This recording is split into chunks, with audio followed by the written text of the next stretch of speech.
আসসালামু আলাইকুম। প্রিয় দর্শক, একটা খবর আপনাদের নিশ্চয়ই চোখে পড়েছে। সেটা হলো ডক্টর মোহাম্মদ ইউনূস প্রধান উপদেষ্টার দায়িত্ব গ্রহণের আগেই, মানে সরকার পরিবর্তনের পর থেকেই তার বিরুদ্ধে যে সমস্ত মামলাগুলি ছিল সেই মামলাগুলো একের পর এক নিষ্পত্তি হতে শুরু করেছে। আসলে নিষ্পত্তিও নয়, কেমন যেন ম্যাজিকের মতো মামলাগুলি সব থেমে যাচ্ছে অথবা প্রত্যাহার করে নেওয়া হচ্ছে। 7 তারিখে যখনও উনি শপথ গ্রহণ করেননি, বাট উনি করবেন বলে জানা গেছে, 7 তারিখেই ওনার বিরুদ্ধে শ্রম আদালতের যে মামলাটা ছিল সেই শ্রম আদালতের মামলা থেকে ওনাদেরকে খালাস দেওয়া হলো। শ্রম আপিল ট্রাইব্যুনাল এই উনি সহ আরও 3 কর্মকর্তাকে শ্রম আইন লঙ্ঘনের যে দায়ে ওনার বিরুদ্ধে মামলা হয়েছিল সেই মামলা থেকে তাদেরকে খালাস দিয়ে দিল। মানে তখনও কিন্তু উনি প্রধান উপদেষ্টা হননি, কিন্তু হতে যাচ্ছেন। এই খবর পাওয়ার পরেই তাদের জ্ঞান চক্ষু খুলে গেল এবং সেই আদালত ওনাদেরকে খালাস করে দিলেন। ভালো। তারপরে 8 তারিখে উনি শপথ নিলেন। গতকালকে কী হলো? গতকালকে 11 তারিখে কী হলো? ওনার বিরুদ্ধে আরেকটা মামলা ছিল। সেই মামলাটা ছিল অর্থ আত্মসাৎ ও মানি লন্ডারিংয়ের মামলা। মানে অর্থ আত্মসাৎ এরকম যে উনি নাকি ওই শ্রমিকদের যে টাকাটা দেওয়ার কথা ছিল সেখান থেকে নাকি 26 কোটি 22 লাখ টাকা আত্মসাৎ করেছেন এবং সরিয়ে ফেলেছেন, দেশের বাইরে পাঠিয়ে দিয়েছেন না কী করেছেন। বিশাল এক মামলা। এই মামলা নিয়ে কিন্তু আমরা বিভিন্ন সময়ে এটা দুদকের করা মামলা। এই মামলা নিয়ে আমরা বিভিন্ন সময় দুদকের আইনজীবীদের কি একেবারে তেজোদ্দীপ্ত বক্তব্য কিন্তু আমরা শুনেছি। মোশাররফ হোসেন কাজল সাহেবকে একবার একটা টেলিভিশনের টক শোতে আমিও পেয়েছিলাম, আমার সঙ্গে উনি আলাপ করছিলেন। তখন সেখানে তার কি জ্বালাময়ী বক্তৃতা, এই শ্রমিকদের টাকা নাকি ডক্টর ইউনূস মেরে দিয়েছে, অমুক দিয়েছে তমুক দিয়েছে। কাজল সাহেব ছিলেন দুদকের আইনজীবী।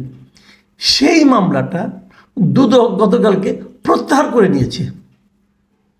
মানে মামলা জাজ কিন্তু বিচার করে খালাস দেয়নি, দুদকই মামলা প্রত্যাহার করে নিয়েছে যে এই মামলা আমরা প্রত্যাহার করে নিলাম। এখন যদি দুদক মামলা মানে যে বাদী সে যদি মামলাটা প্রত্যাহার করে নেয় তাহলে তো আসামি অটোমেটিক খালাস, উনিও খালাস পেয়ে গেছেন। মজার ব্যাপার হলো দুদক প্রত্যাহার করে নিলেও ডক্টর ইউনূসের যিনি আইনজীবী ছিলেন আব্দুল আল মামুন সাহেব, ওনারা আজকে বলেছেন যে এই মামলা তো আমরা এইভাবে প্রত্যাহার চাইনি এবং প্রত্যাহার যে করা হবে আমাদেরকে এটা জানানোও হয়নি। দুদক একতরফাভাবেই প্রত্যাহার করে দিয়ে গেছে। ওনারা যে দেখেন মামলা প্রত্যাহার হয়ে গেছে। মামুন সাহেব কিন্তু খুব একটা চমৎকার কথা বলেছেন। উনি বলেছেন যে এই মামলা তো আমরা প্রত্যাহার করতে বলিনি। আমাদের যে মক্কেল ডক্টর ইউনূস সাহেব উনি কোনো মামলায় প্রত্যাহার চান নাই। উনি বলেছেন সবগুলি মামলায় উনি লড়াই করবেন, কারণ উনি নিজে মনে করেন যে উনি একজন নির্দোষ ব্যক্তি। এই সমস্ত অভিযোগ তার বিরুদ্ধে আনা ঠিক হয়নি এবং এটা অন্যায়ভাবে আনা হয়েছে, উনি এটা মনে করেন। যেহেতু উনি মনে করেন তাই উনি আইনি লড়াই করতে চেয়েছেন। তো আইনি লড়াই না করে আপনি মামলাটা প্রত্যাহার করে নিলেন কেন? তাহলে এতে কী প্রমাণিত হলো? মামুন সাহেবের বক্তব্য বলে তো অনেকে ভাববে যে উনি হয়তো এখন যেহেতু ক্ষমতায় আছেন, শীর্ষ পদে আছেন, উনি হয়তো প্রেশার দিয়ে মামলাগুলো প্রত্যাহার করে নিয়েছেন। তা তো ওনার কথা হলো যে আমরা আইনি লড়াই করতে চাই, কিন্তু দুদক প্রত্যাহার করে নিয়েছে। এখন প্রশ্ন হলো আমার, ধরা যাক যদি হাসিনা সরকারের পতন না হতো, যদি এখনও শেখ হাসিনা দেশের প্রধানমন্ত্রী থাকতেন, তাহলে কি দুদক এই মামলাটা প্রত্যাহার করে নিত? তাহলে কি শ্রম আপিল আদালত যেটা ছিল তারা কি ওনাকে খালাস দিতেন 1903 জনকে? প্রিয় দর্শক, এই প্রশ্নের উত্তর পাওয়ার জন্য বিরাট কোনো গবেষক হওয়ার দরকার নাই, বিরাট কোনো জ্ঞানী হওয়ারও দরকার নাই। যে কোনো সাধারণ মানুষও বুঝবে হাসিনা সরকার থাকলে এই মামলাগুলি এখনও চলত। এবং এখনও হাসিনা সরকার এবং হাসিনা নিজেও বলে বেড়াতেন যে গরিবের টাকা মেরে খেয়েছে, শ্রমিকের টাকা মেরে খেয়েছে, অতএব তারা জেলে যাচ্ছে, আইন তো আমি পরিচালনা করি না, আইন তো ওভাবেই চলে, আইনের মতো আইন চলে। এই সমস্ত ডায়লগ কিন্তু আমাদের শুনতে হতো। যখন উনি এই ডায়লগগুলি দিতেন তখন আমরা সাধারণ মানুষ যাদের মধ্যে মিনিমাম সেন্স আছে তারা কি কখনো এগুলি বিশ্বাস করতেন? হাসিনার এই কথাগুলো না, কেউ বিশ্বাস করতেন না। সবাই এই ভদ্রমহিলাকে মিথ্যাবাদী হিসাবে বিবেচনা করতেন। কিন্তু যেহেতু ক্ষমতা তার কাছে, কিছু তো বলার নেই। এটা গেলো একটা দিক। কিন্তু আবার আরেকটা দিকে আরেকটা প্রশ্ন আছে। সে প্রশ্নটা হলো, এই মামলাগুলো তাহলে তখন কেন হলো? দেখুন, এই যে অর্থ আত্মসাতের যে মামলাটা, এই মামলাটা কিন্তু দুদক যেভাবে করেছে, এটা কিন্তু আসলে মানে দুদক প্রথমে কিন্তু এই জিনিসটা দুদক করেনি। এটা ছিল, মূল অভিযোগটা আসছিল শ্রম ও কর্মসংস্থান মন্ত্রণালয়ের কলকারখানা ও প্রতিষ্ঠান পরিদর্শন অধিদপ্তর থেকে। সেখান থেকে তারা একটা প্রতিবেদন পাঠায়। সেই প্রতিবেদনে বলা হয় যে গ্রামীণ টেলিকম কোম্পানির পরিচালনা পরিষদের বিরুদ্ধে অভিযোগ তারা পাঠায় যে ওখানে তারা টাকা লেনদেন করছে অন্যায়ভাবে। সেই সূত্র ধরে 2022 সালের 28 জুলাই এই অভিযোগটি নিয়ে একটা অনুসন্ধানের জন্য 3 সদস্যের একটা কমিটি করে দিল, এবং সেই কমিটি অনুসন্ধান করে পায় যে হ্যাঁ, ডক্টর ইউনূস অবশ্যই টাকা মেরে দিয়েছে 26 কোটি টাকা। এবং সেটার উপর ডিপেন্ড করে বছরের 29 জানুয়ারি তারা একটা অভিযোগপত্র দাখিল করে, এবং দুদকের উপপরিচালক গুলশান আনোয়ার প্রধান, এই গুলশান আনোয়ারের এই সংস্থাটির হয়ে তারা এই কার্যালয়ে এটা জমা দেয়। পরে আদালতে পেশ করা হয় এবং আদালত তাদের বিরুদ্ধে সমন জারি করে এবং যা যা করার করে। আমার কথা হলো, তাহলে এই যে দুদক যে অনুসন্ধান করলো, অনুসন্ধানকে তারা কী পেল? তারা নিশ্চয়ই পেয়েছে যে ডক্টর ইউনূস অর্থ আত্মসাৎ করেছে, নাকি ওনার বিরুদ্ধে বলা হয়েছে যে তুমি মানে আত্মসাৎ করুক আর না করুক তোমরা একটা মামলা করে দাও, ওই লোকটাকে আমরা ভোগাবো।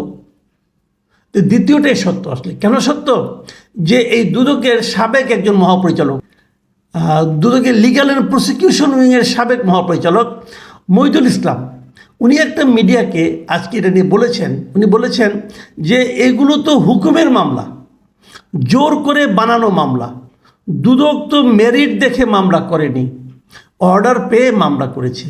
এখন দুদক মামলা প্রত্যাহার করবে, দুদক আইনেই তো মামলা প্রত্যাহারের বিধান রয়েছে, কমিশনের সিদ্ধান্তই যথেষ্ট। তার মানে হুকুমের মামলা বলে একটা বিষয় আছে, যে কারোর বিরুদ্ধে অর্ডার দিছে অমুকের বিরুদ্ধে মামলা করো, তারা মামলা করে দিল। দেশের আইন কি এভাবে চলে? পৃথিবীর কোনো সভ্য দেশের আইন কি এভাবে চলতে পারে? তাহলে দুদকের কাজটা কি ছিল? সরকারের হুকুম পালন করা। সরকার বলল XYZ ও আমার সঙ্গে খারাপ ব্যবহার করছে, অথবা ওকে আমরা একটা শায়েস্তা করতে চাই, ওর বিরুদ্ধে একটা মামলা করে দাও। দুদক সঙ্গে সঙ্গে একটা কমিটি করবে, তদন্ত কমিটি করবে, তদন্ত কমিটি পেয়ে যাবে সে অপরাধী, পেয়ে তার বিরুদ্ধে মামলা করে দেবে। এখন তুমি আদালতের চক্কর করো, টানতে থাকো। এই যে প্রবণতাটা, দুদককে এইভাবে যে ব্যবহার করা হচ্ছে, তখন যদি কেউ প্রশ্ন করে যে আমাদের টাকা দিয়ে এই দুদক নামক প্রতিষ্ঠানটাকে পালার কোনো কি প্রয়োজন আছে? কারণ এরা তো এই ফরমাইশি মামলায় বেসিক্যালি করে, মানুষকে হয়রানি করার জন্য সরকারের আদেশ পালন করে মানুষকে হয়রানি করে। তাহলে এই প্রতিষ্ঠানটা আমরা কেন রাখবো? এই প্রতিষ্ঠানটার কী কাজ? এই প্রতিষ্ঠান থেকে আমি এ পর্যন্ত কী পেয়েছি মানুষকে হয়রানি করা ছাড়া? এটা একটা বেসিক পয়েন্ট। আমার কাছে মনে হয়েছে এই যে আমরা সংস্কারের কথা বলছি, সংস্কারকে করতে পারবেন যে লোকগুলো, এই যে গুলশান আক্তার অমুক তমুক, যে লোকগুলি মামলা করেছিল ডক্টর ইউনূসের বিরুদ্ধে, সেই লোকগুলো কি নাই? সে লোকগুলো কি বেঁচে নাই? বেঁচে তো আছে। সে লোকগুলো কি একবারও বলেছে যে আমি সরকারের চাপে পড়ে এই কাজটা করেছি? অথবা এই ধরনের প্রতিষ্ঠান যারা নাকি দুর্নীতির বিরুদ্ধে মামলা করবে, সেই প্রতিষ্ঠানগুলোতে স্বাধীন হওয়া দরকার। সেই প্রতিষ্ঠানগুলো যদি সরকারের চাপ সহ্য করতে না পারে, অথবা যদি সরকারের চাপের মধ্যেই থাকে, তাহলে সেই প্রতিষ্ঠান রেখে দরকারটা কি? লাভটা কি? কার লাভ? একমাত্র সরকারের লাভ।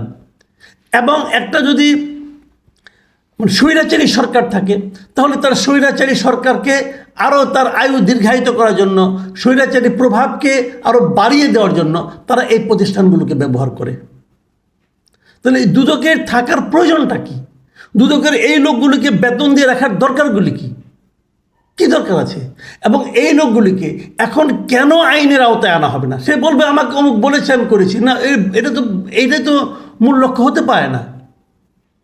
কেউ একজন বললো আর আপনি একটা স্বাধীন প্রতিষ্ঠান হয়ে আপনি মামলা করে দিলেন, এটা তো কোনো অজুহাত। আপনাকে কেউ বললো ভাই ঘরে আগুন ধরিয়ে দাও, আপনি আগুন ধরিয়ে দেবেন? আমি মনে করি দুদকের প্রত্যেকটা লোককে, দুদকের চেয়ারম্যান থেকে শুরু করে তার যত লোক আছে, উচ্চ পদস্থ থেকে নিম্ন পর্যায় পর্যন্ত যত লোক আছে, এটা একটা দুর্নীতির আখড়ায় পরিণত হয়েছে।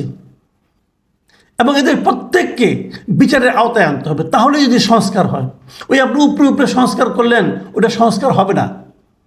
আমি এই অন্তর্বর্তীকালীন সরকারকে অনুরোধ করবো, দুদকে যারা চাকরি করে এই প্রত্যেকটা লোকের বিরুদ্ধে মামলা হওয়া উচিত, মানুষের মানহানি করার মামলা।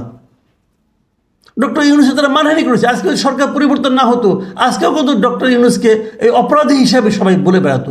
দুদকের আইনজীবী কি বড় বড় ডায়লগ, কি বড় বড় কথা, ডক্টর ইউনূস চুরি করেছেন, অমুক করেছেন, তমুক করেছেন, শ্রমিকের অর্থ আত্মসাৎ করেছেন। কোথায় তারা এখন? তাদেরকেও এর মধ্যে, এই মামলার মধ্যে আনা উচিত, তাদের বিরুদ্ধে মানহানি মামলা করা উচিত।